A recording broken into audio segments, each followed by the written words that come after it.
আসসালামু আলাইকুম রন, কি অবস্থা তোমাদের? আশা করি সবাই অনেক বেশি ভালো আছো। তো তোমাদের চট্টগ্রাম বিশ্ববিদ্যালয় ভর্তি পরীক্ষার কিন্তু রেজাল্ট পাবলিশ হয়ে গেছে। তো অনেকেই আসানোর ফলাফল করতে পারো নাই, আবার অনেকেই তার কাঙ্ক্ষিত রেজাল্ট তোমরা পেয়ে গেছো। তো যারা আসলে কাঙ্ক্ষিত রেজাল্ট পেয়ে গেছো তোমরা তো ঈদের আগেই পাবলিকান হয়ে গেলা। আর যারা হও নাই, যারা এখনো কোথাও চান্স হয় নাই তোমাদের, তারা কি করবা? তাদের কি এখানেই ছেড়ে দিবা? এখানে কি হাল ছেড়ে দিবা? তোমাদেরকে ভর্তি পরীক্ষা প্রায় শেষ না। তোমাদের চবির পরেও এখনো কিন্তু আমাদের যে সবচেয়ে বড় পরীক্ষাগুলো কিন্তু এখনো সামনে রয়েছে। তো তোমরা জানো চবির আগে আমাদের ঢাবি পরীক্ষা হয়ে গেছে, জাবি পরীক্ষা হয়ে গেছে। তো সেখানে হয়তো অনেকের আসানোর ফলাফল হয় নাই, কিন্তু তুমি কিন্তু ওই পরীক্ষাগুলোর আগে সিলেবাস শেষ করছিলে। যেমন ঢাবির আগে তুমি অবশ্যই সিলেবাস শেষ করছো, জাবির আগে অবশ্যই তুমি সিলেবাস শেষ করছো, এবং চবির আগে হয় সিলেবাস শেষ করছো, কিন্তু হয়তো তোমার গ্যাপ থাকতে পারে পরীক্ষার হলে তুমি ওইভাবে পারফর্ম করতে পারো নাই। তোমার প্রিপারেশন ভালো ছিল, কিন্তু হয়তো তোমার কোনো একটা ভুলের কারণে বা কোনো পরীক্ষার হলে নার্ভাসনেসের কারণে তোমার পরীক্ষাটা ভালো হয় নাই। কিন্তু তুমি কিন্তু সিলেবাস শেষ করছিলা, তো তোমার পড়াটা কিন্তু মোটামুটি আসে। বাট এই যে পড়াটাকে তুমি যদি একটু সঠিক স্ট্র্যাটেজি ফলো করে একটু মডিফাই করতে পারো, তাহলে তোমার যে নেক্সট পরীক্ষাগুলো আছে সেগুলো কিন্তু তুমি ভালো করতে পারবা। তো এমন না তোমার যে প্রিপারেশন নাই, এমন না যে তুমি শূন্য থেকে শুরু করছো, তোমার কিন্তু টোটালি পড়া আছে।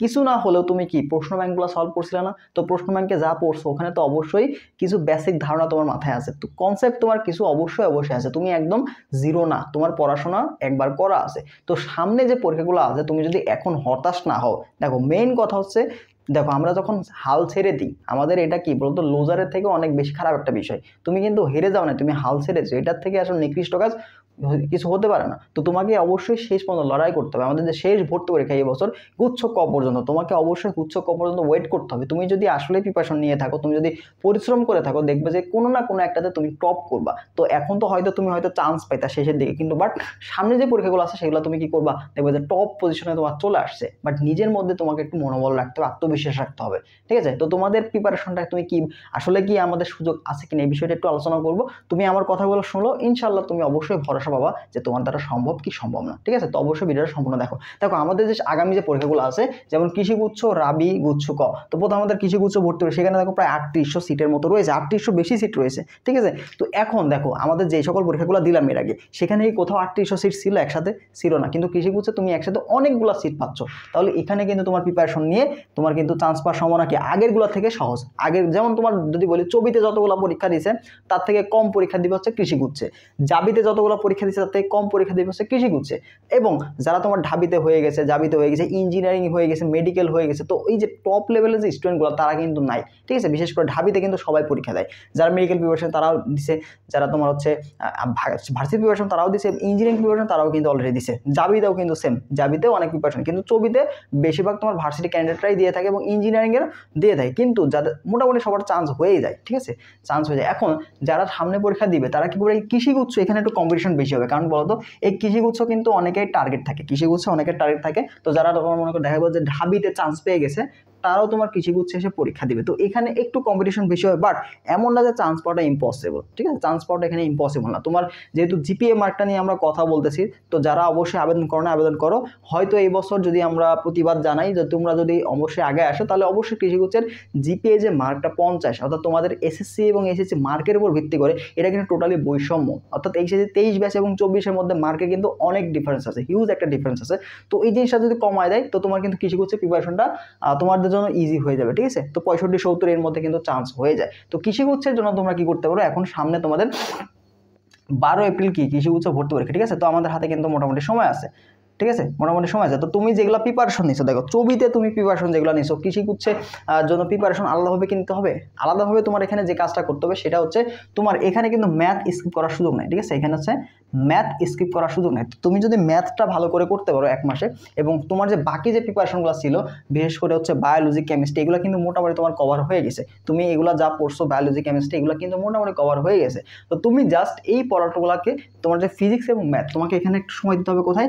ফিজিক্সে এবং হচ্ছে ম্যাথে, এই পার্টটাতে তোমাকে সময় দিতে হবে। ঠিক আছে? কারণ ফিজিক্স ম্যাথ তোমার এখানে কি আসবে, ম্যাথমেটিক্স টার্ম আসবে।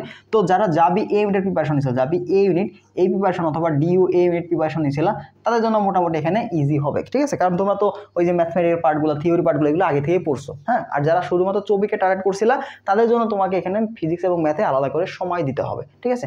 আলাদা করে সময় দেবো। এখন আলাদা করে সময় কিভাবে দিব আমি কৃষিগুচ্ছে? তো এখন কৃষিগুচ্ছের ক্ষেত্রে তুমি শুধুমাত্র ম্যাথ দেখাতে হবে, এবং বাকি রাবি এবং গুচ্ছ এখানে তুমি ম্যাথ স্কিপ করতে পারবা।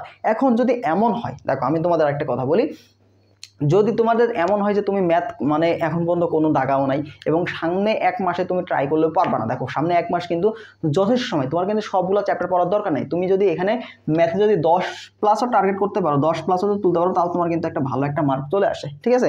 তো এমন না যে তুমি পড়ো নাই তাই বলে হাল ছেড়ে দিবা যে ভাইয়া কিছু কিছু পরীক্ষা দিব না, না তুমি অবশ্যই পরীক্ষা দিবা।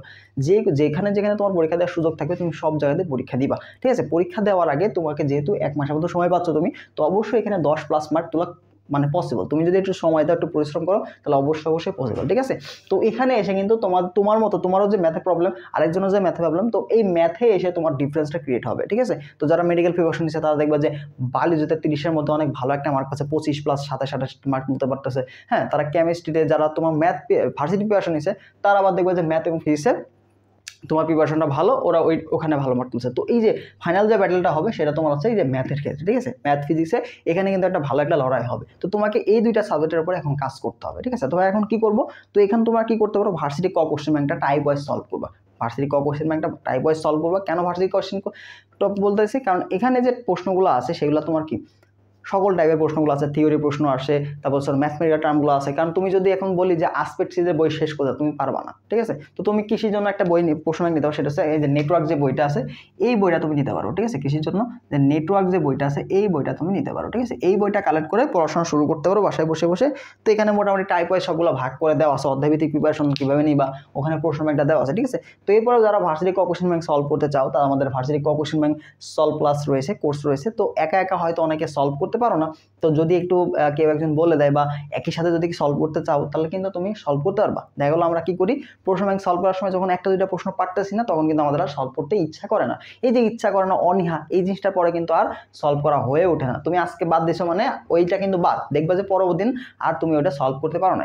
এই জন্য কনসিস্টেন্সি ধরে রাখার জন্য যদি তুমি কারোর সাথে সলভ করো বা একটা ক্লাস দেখতেছো, ক্লাস দেখে দেখে তুমি লিখতেছো, অর্থাৎ তোমার বেঁধে গেলে তুমি ওইটা দেখতে পারছো, দেখে নিচে সলভ করতে, তো ওই জিনিসটা কিন্তু তোমার সলভ করা অনেক বেশি ইফেক্টিভ হবে। আর তোমার যে অনুপ্রেরণা সেটা তুমি কিন্তু পাচ্ছ। তুমি যে আটকে যাওয়ার পরে যে আর দাগাচ্ছ না, এটা কিন্তু হবে না, ঠিক আছে। তো যারা এই যে প্রশ্ন ব্যাংক সলভ করতে হতে চাও, এখানে আমরা কি ফিজিক্স, কেমিস্ট্রি, ম্যাথ এবং হচ্ছে আইসিটি এই পার্টটা রাখতেছি। তো এখানে মূলত আমাদের অধ্যায়ভিত্তিক ক্লাস আছে, অধ্যায়ভিত্তিক প্র্যাকটিস এক্সাম আছে এবং লাইভ মডেল টেস্ট। আমরা কিন্তু এটা রেকর্ডেড কোর্স, তো রেকর্ডেড কোর্সে আমরা রেকর্ডেড এক্সাম বা প্র্যাকটিস এক্সাম তুমি দিব এবং লাইভ মডেল টেস্ট আমাদের হবে। রাবির জন্য মডেল টেস্ট হবে, গুচ্ছের জন্য মডেল টেস্ট হবে এবং এগ্রির জন্য মডেল টেস্ট হবে। এটার কস্ট ফি 1050, এখন আমরা 50% ডিসকাউন্টে তোমাদের প্রায় 510 টাকা করে দিয়েছি। তো এটাতে ভর্তি হতে আমাদের হোয়াটসঅ্যাপে যোগাযোগ করলেই হয়ে যাবে। এছাড়া যারা এক্সাম আছে ভর্তি বা কৃষি গুচ্ছ এক্সাম আছে আমাদের চলতেছে, আর রাবি প্লাস গুচ্ছ এক্সামটাও চলতেছে। তো যারা এনরোল করতে চাও তারা অবশ্যই নক দিতে পারো, ঠিক আছে।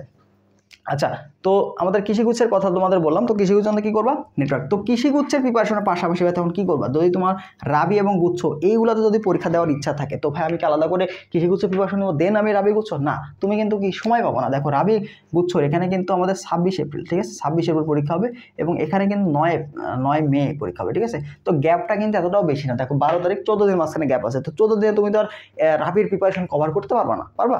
তো তোমাকে এখন কি করতে হবে, দেখো কৃষিগুচ্ছের যে প্রিপারেশন এটা মূলত ভার্সিটি কেন্দ্রিক প্রিপারেশন, এগুলো সেম ভার্সিটি কেন্দ্রিক প্রিপারেশন। তো তুমি যদি এই যে কৃষিগুচ্ছের যখন প্রিপারেশন নিতে যাবা, তখন যদি একটু কষ্ট করে একটু টোটাল বেসিকগুলো ভালো করে পড়াশোনা করতে পারো, অর্থাৎ টোটাল কনসেপ্ট একটা অধ্যায়ের একটা চ্যাপ্টারের যে টোটাল টাইপ ওয়াইজ কনসেপ্ট, এই যে টাইপ ওয়াইজ তুমি যদি কনসেপ্টগুলো ক্লিয়ার রাখতে পারো, ঠিক আছে। ফিজিক্সের যে প্রত্যেকটা অধ্যায় আছে, ঠিক না, ভেক্টরে যতগুলো টাইপ সম্ভব ওই টাইপগুলোর প্রশ্নগুলো তুমি যদি ভালো মতো আয়ত্ত রাখতে পারো। যখন তুমি ভেক্টর ধরলা, ওই ভেক্টর ধরার পরে কি করলা, ওই ভেক্টর থেকে কৃষিগুচ্ছে কেমন টাইপের প্রশ্ন আসছে, তারপর রাবি সি মিনিটে কেমন প্রশ্ন আসছে, গুচ্ছ কয়টা কেমন প্রশ্ন, ওই প্রশ্নগুলো টাইপ ওয়াইজ কনসেপ্ট তুমি ক্লিয়ার করে নিলা। তাহলে এখান থেকে যদি তুমি টাইপ ওয়াইজ কনসেপ্ট ক্লিয়ার করো, তাহলে তোমার কৃষিগুচ্ছের প্রিপারেশন তো কভার হচ্ছেই, পাশাপাশি রাবি সি এবং গুচ্ছ ক প্রিপারেশন হয়ে যাচ্ছে। এবং আরও একটা সুবিধা তুমি পাবা, সেটা হচ্ছে কৃষিগুচ্ছে যদি একটু টাইপ চেঞ্জ করে দেয়, দেখো কৃষিগুচ্ছের প্রশ্ন প্যাটার্ন একটা সেম আছে, তো এখন কৃষিগুচ্ছের প্রশ্ন প্যাটার্ন যদি চেঞ্জও করে বা প্রশ্ন যদি একটু হার্ডও করে, তো তুমি যে রাবি সি এবং গুচ্ছ ক যে প্রিপারেশন নিচ্ছ না, এই যে কম্বাইন্ড ভাবে, তখন এই প্রিপারেশনে তোমাকে কৃষিগুচ্ছে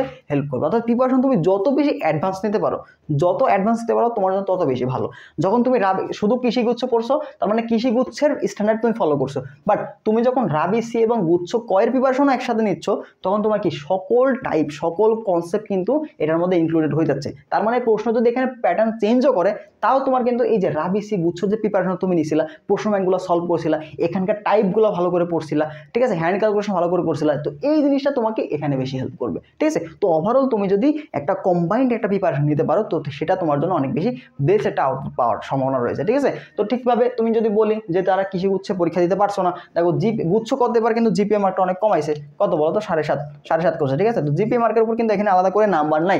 তো যাদের কৃষি গুচ্ছে পরীক্ষা দেওয়ার সম্ভাবনা নাই বা দিবা না, তারা কি করবা, রাবি এবং গুচ্ছ এটাকে টার্গেট করো। তো এটার জন্য তোমরা কি যথেষ্ট সময় পাচ্ছ, যথেষ্ট টাইম আছে এখানে। ঠিক আছে, তো এই সময়টা তুমি যদি ভালো করে কাজে লাগাতে পারো, ঠিক আছে, তোমার যে গ্যাপগুলো আছে, যে গ্যাপের কারণে তোমার চবিতে জাবিতে এগুলো চান্স হয় না, সেগুলো তুমি কিন্তু অনায়াসে চান্স পেতে পারো। ঠিক আছে, তো তোমাদের যে টক্কর দেওয়া, তোমাদের যে মেইন যে জিনিয়াস স্টুডেন্টগুলো আছে, মেধাবী স্টুডেন্টগুলো ছিল, বা যারা প্রত্যেক জায়গাতে চান্স পায়, তো এরা কিন্তু অনেকটা মিনিমাইজ হয়ে গেছে। অনেকে মেডিকেলে চলে গেছে, ইঞ্জিনিয়ারিংয়ে চলে গেছে, হ্যাঁ ঢাবিতে হয়তো অনেকে চান্স পাবে, রেজাল্ট 2-1 দিনের মধ্যে দিয়ে দিবে। তো তোমাদের কিন্তু দেখবা যে কম্পিটিশনটা কিন্তু অনেক কমে গেছে। তো রিয়েল কম্পিটিশন কিন্তু 20 থেকে 25 হাজার এই স্টুডেন্টগুলো থাকে। ঠিক আছে, তো তোমাদের যদি রিয়েল কম্পিটিটর বলি, যে যারা আসলেই পড়াশোনা করে 20 থেকে 25 হাজার এই স্টুডেন্টগুলোর সাথে তোমার কম্পিটিশন হয়। যারা রিয়েল পড়াশোনা করতেছো তাদের এই 20 থেকে 25 হাজার এই স্টুডেন্টগুলোর সাথে তোমাদের ডেইলি সবগুলো পরীক্ষাতে কিন্তু কম্পিটিশন হয়। ঠিক আছে, দেখবা যে আর বাকি যে স্টুডেন্টগুলো, ওগুলো আসলে খুবই লো স্টুডেন্ট, মানে ওগুলো প্রিপারেশন ওদের খুবই খারাপ, পরীক্ষা ভাবে করতে পারে না। তো এই যে যা প্রিপারেশন তোমার এই যে 20 থেকে 25 হাজার এই স্টুডেন্টগুলোর সাথে তোমার লড়াই করতে হবে। ঠিক আছে, তো এদের মধ্যে দেখবা যে এদের মধ্যে কিন্তু 10,000 প্লাস স্টুডেন্ট কিন্তু বাদ, 10,000 স্টুডেন্ট প্লাস বাদ চলে গেছে। কিভাবে দেখো, ইঞ্জিনিয়ারিংয়ে 4,000 আছে, তোমার হচ্ছে মেডিকেলে 5,000 আছে, ঢাবিতে ওদিকে চলে যাবে, তো মোটামুটি 10,000 প্লাস কিন্তু সিট চলে গেছে। তো ওরা কিন্তু আর তোমার ভার্সিটির দিকে আসবে না।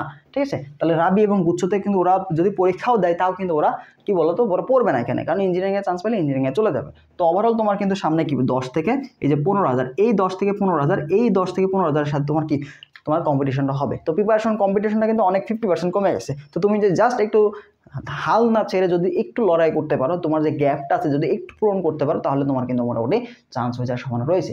তো তুমি জাস্ট তোমার একটাই কথা আমি বলবো, যে এই মুহূর্তে এসে তুমি হতাশ হবা না, মনোবলটা হারাবা না। ঠিক আছে, নিজের উপর কনফিডেন্সটা তুমি কখনো হারানোর চেষ্টা করো না। আত্মবিশ্বাস অনেক একটা বড় একটা বিষয়।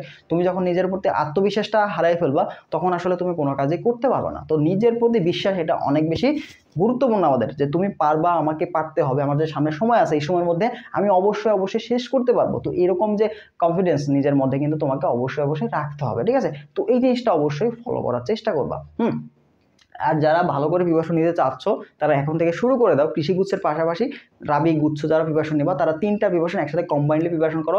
ভার্সিটি ক কোশ্চেন ব্যাংকটা ভালো মতো সলভ করো, কৃষি গুচ্ছের প্রশ্ন ব্যাংকটা ভালো মতো সলভ করো, এবং তোমাদের গুচ্ছ ক প্রশ্ন ব্যাংক সলভ করো, এটা ভালো করে সলভ করো। তো এইটা যদি সলভ করতে পারো ভালো মতো, তাহলে দেখবে যে মোটামুটি তোমাদের কোথাও না কোথাও চান্স হয়ে গেছে। ঠিক আছে, এই কাজটা তোমরা করবা। তো হতাশ হবা না, ছবির পরেও বাকি যে ভর্তি ওগুলো আছে সেগুলো তোমার চান্স পাওয়া সম্ভব, এটা আমি তোমাদের বলছি।